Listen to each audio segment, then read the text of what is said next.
Tengan todos muy buenos días. Damos inicio formal al cuarto Congreso Nacional sobre Salud y Seguridad Ocupacional en la Industria de la Construcción, organizada por la Cámara de la Construcción del Uruguay. En un año especial, signado por la situación de emergencia sanitaria que aún nos aqueja, ponemos en marcha este Congreso en un formato especial, que no acostumbrados a estar juntos y acompañarnos en las otras ediciones. En esta ocasión trabajaremos el Congreso de forma semipresencial, contando con más de 400 personas inscriptas. Debemos agradecer muy especialmente al Ministerio de Trabajo y Seguridad Social, el ministro que nos acompaña, el Ministerio de Transporte y Obras Públicas, quienes han declarado interés ministerial al evento, la OIT, el Banco de Seguros del Estado, ANEP, UTU, que nos apoyan en el desarrollo del mismo y muy especialmente a 3M y a SBA, quienes nos han acompañado en distintas ocasiones y que además desde la Cámara hemos trazado una sinergia con estas empresas en distintas ocasiones. El Congreso, a diferencia de otros años, como les decía, lo dividimos en dos mañanas, en distintas fechas. Contamos con el desarrollo de 8 presentaciones por día, lunes y martes, por lo cual contamos con vuestra participación en ambas jornadas. Buscaremos mostrar aspectos claves de la salud y seguridad en el mundo del trabajo y en la industria de la construcción. Sin más preámbulos, le cedo la palabra al ministro para de esta forma inaugurar el evento formalmente. Gracias, ministro. Bueno, buenos días a todos.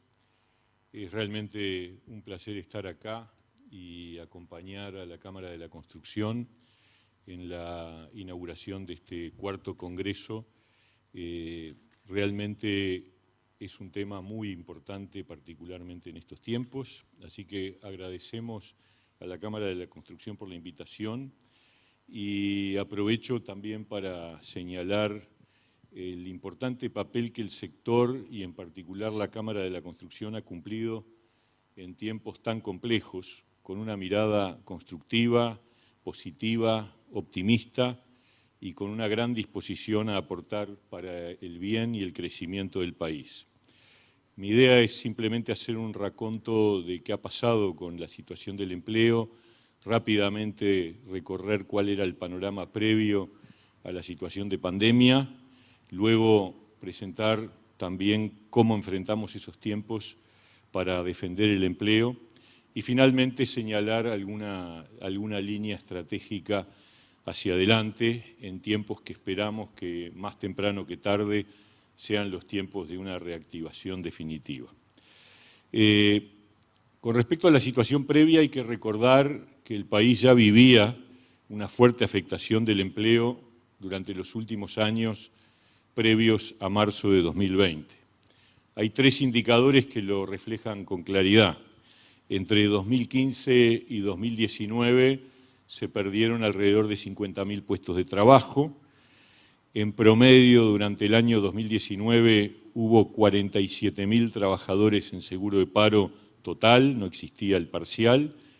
Y en febrero de 2020, el mes anterior al comienzo de la pandemia, el porcentaje de desocupados había alcanzado la cifra de 10,5%, que era la más elevada desde el año 2007. O sea que cuando nos tocó asumir esta responsabilidad teníamos claro que la prioridad número 1 de la cartera tenía que ser la recuperación del empleo. No nos imaginábamos que luego llegó lo que llegó y por lo tanto esa prioridad se convirtió en una situación absolutamente indispensable. Como ustedes recordarán, la emergencia sanitaria se declaró el viernes 13 de marzo. Para recordar algún dato, entre el 1 y el 15 de marzo, domingo, había habido 8.000 solicitudes al seguro de paro en una quincena. Del 16 al 31 hubo 82.000 solicitudes al seguro de paro. En abril, 84.000 más y en mayo, 49.000 más. En total, 250.000 trabajadores en esos 3 meses en algún momento estuvieron en seguro de paro. El punto más alto fueron los 190.000 de abril y mayo, en donde marcamos un récord, lamentablemente un récord histórico. Sin embargo, a partir de junio comenzó un proceso de reducción constante y gradual que permitió que a noviembre del año pasado estuviéramos en 77.000 trabajadores en seguro de paro. Luego se produjo un freno en los meses de diciembre y enero, resultado evidente del recrudecimiento de los contagios, la aparición de la primera ola, y finalmente en febrero y marzo vuelve a existir una reducción de estos trabajadores, aunque modesta, de total de unos 5.000 trabajadores menos, por lo que el dato de marzo, que es el último que tenemos, cuando seguramente la semana que viene vamos a tener novedades, teníamos en marzo 72.000 trabajadores en seguro de paro, de los que 50.000 son trabajadores por seguro de paro total y 22.000 por el seguro de paro parcial. Si comparamos los trabajadores en seguro de paro total con respecto de marzo del 21, con respecto a febrero del 20, y tomamos el promedio del año 2019, la diferencia es de 3.000 trabajadores, con lo cual hay una señal de que si dejamos de lado los 22.000 que están en seguro de paro parcial, estaríamos acercándonos a los números prepandemia. Por supuesto que hay que tomar en consideración que las nuevas restricciones que se establecieron a partir de mediados de marzo pueden tener, supongo yo, un impacto en la cifra del seguro de paro del mes de abril.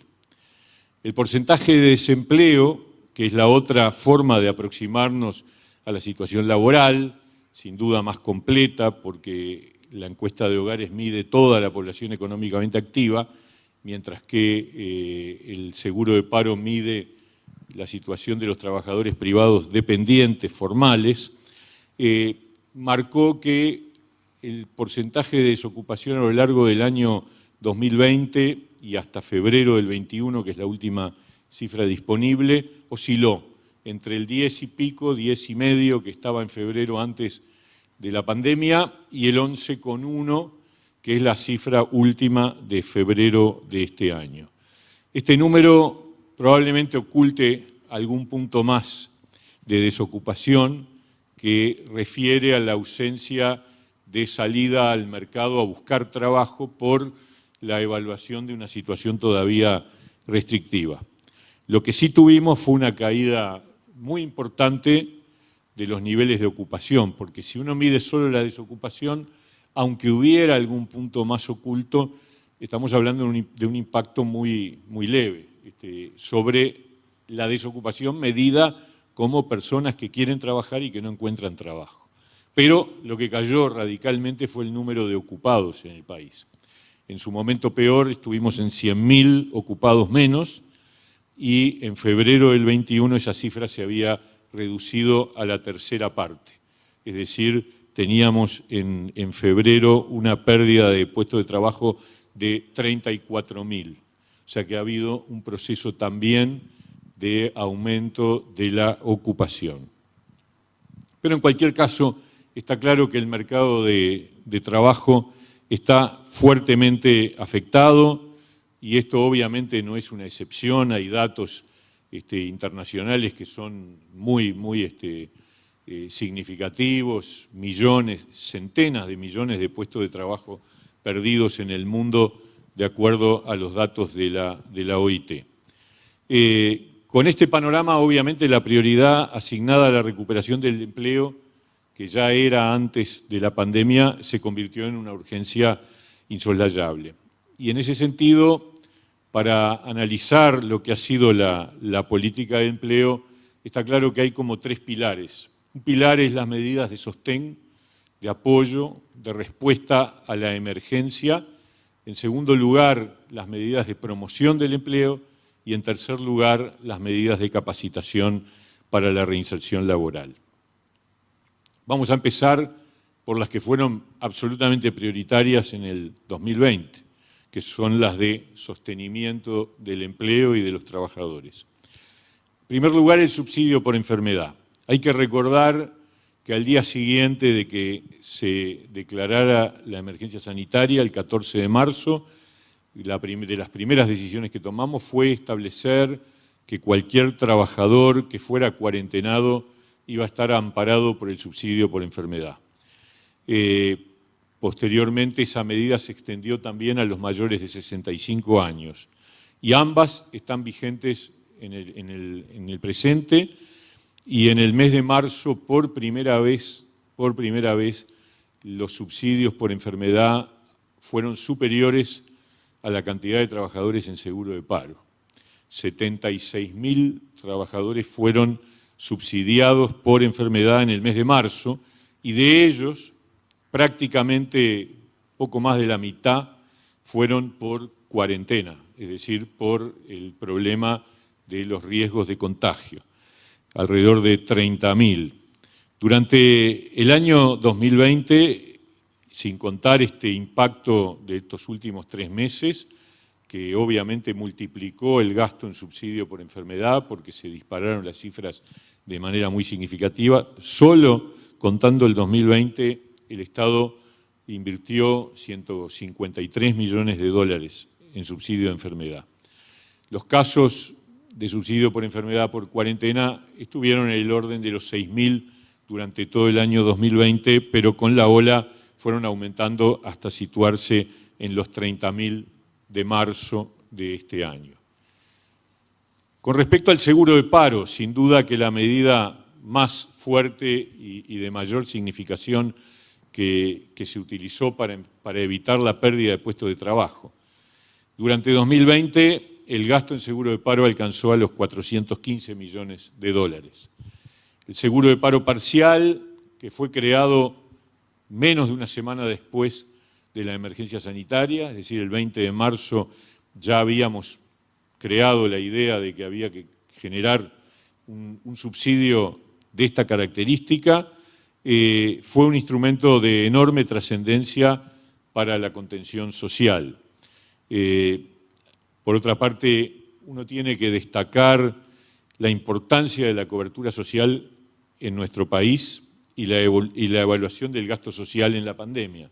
Cuando uno dice cuánto se gastó en el Uruguay comparado con otros países, a veces se omite recordar que el Uruguay tiene una red de protección social preexistente muy fuerte y que permitió que entonces, simplemente con poner en marcha los mecanismos preexistentes, hubiera una respuesta inmediata.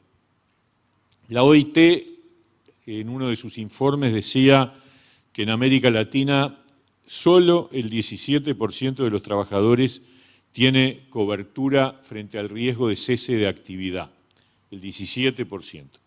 En Uruguay, el 50% de la población económicamente activa tiene la cobertura del seguro de paro. Y si le agregamos los funcionarios públicos, que por obvias razones ya están cubiertos, estamos hablando de que 2/3 de la población económicamente activa está cubierta ante el riesgo de cese de actividad. Es realmente una señal muy clara, un signo muy claro de cómo es potente un sistema de protección social que no es una construcción de este año, ni del año pasado, ni de hace una década, sino que viene de largas décadas atrás, acompañado de un sistema de salud muy abarcativo, de un régimen de asignaciones familiares que es de los años 40 del siglo pasado, y el propio seguro de paro también. Por lo tanto, podemos sentirnos orgullosos. Por supuesto, hay asignaturas pendientes, tenemos el problema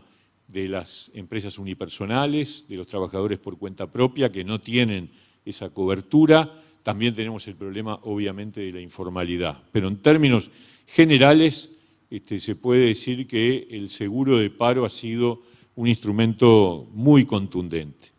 Además de la situación de los seguros de paro y de sus prórrogas, porque además de ello, desde el Ministerio de Trabajo acordamos otorgar todas las solicitudes de prórroga, autorizar todas las solicitudes de prórroga, e incluso en este momento está vigente una ley presentada por el Gobierno al Parlamento y que el Parlamento aprobó, por la que se prorrogó la facultad de prorrogar, aunque parezca un juego de palabras, no lo es, permite que desde el Ministerio de Trabajo se aprueben prórrogas que vayan más allá del año, de manera tal de mantener el instrumento para aquellos sectores que han tenido mayor dificultad de reactivación. Y además de ello, se aprobaron varios seguros de paro específicos, especiales, para los trabajadores citrícolas, para el sector azucarero en el norte del país y para trabajadores de algunas empresas con particulares dificultades. Y esta semana pasada aprobamos un régimen de seguro especial, de seguro de paro flexible, que permite el ingreso al seguro de paro para trabajadores de sectores muy afectados, pertenecientes a unas 33 actividades diversas, que pueden ingresar al seguro de paro habiendo tenido niveles de aporte inferiores a los que la norma general permite. Esto acompañado de otras medidas de sostén, subsidio a monotributistas Mides el año pasado por 4 meses, ahora se reinstaló por 3 meses más, beneficios a empresas que reincorporaran trabajadores del seguro de paro o que crearan nuevos puestos de trabajo, exoneración de aportes patronales para sectores de actividad particularmente afectados, subsidios específicos para trabajadores sin ingresos de los sectores más afectados, de la cultura, el deporte, el turismo, la educación, los espectáculos artísticos, los eventos. Sin duda que ahí hay una clave que fue la capacidad de responder y de resolver la problemática con base a respuestas específicas y focalizadas en aquellos sectores más afectados. Pero indudablemente el gran desafío de hoy es la promoción para la recuperación del empleo. Por supuesto que el gran desafío es la reactivación de la economía y por lo tanto el empleo depende muy directamente de la reducción de la realidad sanitaria que permita el retorno a la actividad de manera completa y, por supuesto, el crecimiento de la economía y el aumento de la inversión son las variables macro que van a definir la velocidad de recuperación del empleo. Y en ese sentido, recordar, por cierto, que ustedes, sector de la construcción, es parte central de la atracción para la recuperación del empleo. No nos olvidamos que la construcción fue el primer sector que se reactivó después del parate de marzo. El 13 de abril de 2020 se produjo la reintegración de la actividad de la construcción luego de un arduo, trabajoso, muy complejo y también completo proceso de negociación de los protocolos de trabajo que garantizaron condiciones de seguridad y de salud para el retorno a la actividad. Del mismo modo, fue la construcción también la que alcanzó el primer gran acuerdo salarial en este periodo de gobierno, permitiendo establecer un entendimiento a 3 años. Y sabemos que el aumento de los puestos de trabajo en el sector viene consolidándose positivamente. Las decisiones adoptadas por este gobierno han ido en la dirección de promover la inversión en construcción en sus diferentes modalidades y ustedes saben que las condiciones han cambiado en un sentido favorable en los últimos tiempos. Pero además, la construcción de la planta de UPM en Paso de los Toros, del ferrocarril central y del puerto de Montevideo son parte de la atracción de recuperación del empleo. Por otra parte, el fuerte y amplio plan de apoyo a las micro y pequeñas empresas constituye otra apuesta directa a la promoción de puestos de trabajo en diferentes sectores de actividad. Las exoneraciones de aportes patronales, la reducción de impuestos, la ley de refinanciación de pagos con el BPS y la DGI, las bonificaciones en tarifas públicas, buscan dar oxígeno para que estas empresas generen demanda de empleo a la brevedad posible. Pero además estamos promoviendo una serie de iniciativas que habrán de consolidarse a la brevedad como parte de nuestras políticas activas de empleo. Las cifras, en primer lugar, modificaciones de las leyes de promoción del empleo para las poblaciones más vulnerables. vamos a concentrar en los próximos tiempos una normativa ajustada que tenga como beneficiarios los jóvenes y los mayores de 45 años, para que sea realmente un instrumento útil y utilizable por parte de las empresas para promover la inserción de los más vulnerables. Está arriba de la mesa, ustedes lo han sabido por la prensa, la iniciativa de jornales solidarios a nivel de los gobiernos departamentales para 15.000 personas en situación de desempleo en todo el territorio nacional. Y estamos definiendo un cronograma de jornadas departamentales por el empleo para conocer de forma directa las necesidades y oportunidades de trabajo en cada departamento con la participación de los actores locales. El tercer capítulo tiene que ver con las medidas de capacitación para la reinserción laboral. Sabemos que toda crisis genera una reestructuración del mercado de trabajo, acelerando los cambios en la demanda de puestos de trabajo. Cuanto más profunda es la crisis, más acelerado es el cambio en la estructura de la demanda laboral. Por lo tanto, son muchos los trabajadores que tienden a quedar por el camino. En tal sentido, es fundamental el componente de la capacitación laboral y en ese sentido el INEFOP va a cumplir un papel fundamental con una propuesta de trabajo intensa en donde además el punto no es solo cuántos, sino que la oferta de capacitación sea realmente acorde a la demanda del mercado de trabajo para que esos trabajadores que se capacitan sean realmente capaces de reincorporarse al mercado de empleo. Y en ese sentido va a haber un seguimiento muy fuerte sobre la actividad de INEFOP en el sentido de conocer cuál es el verdadero impacto de la capacitación laboral durante el presente año. En fin, estamos terminando de atravesar un periodo extremadamente grave para el empleo. Hemos cumplido un papel relevante en el sostenimiento de los puestos de trabajo en el medio de una tormenta perfecta. Ahora estamos preparando una batería de iniciativas que buscan que la reactivación del empleo sea lo más veloz y exitosa posible. En ello, la mirada conjunta de los actores sociales junto al gobierno es un requisito esencial del éxito. Yo no tengo ninguna duda de que habremos de iniciar en los próximos meses el camino de la recuperación del empleo, que obviamente no alcanza que logre volver a los niveles previos a la pandemia, porque los niveles previos a la pandemia eran claramente muy insatisfactorios. Pero ese es nuestro compromiso y les deseo el mayor éxito en su congreso y reitero el agradecimiento por la invitación. Muchas gracias.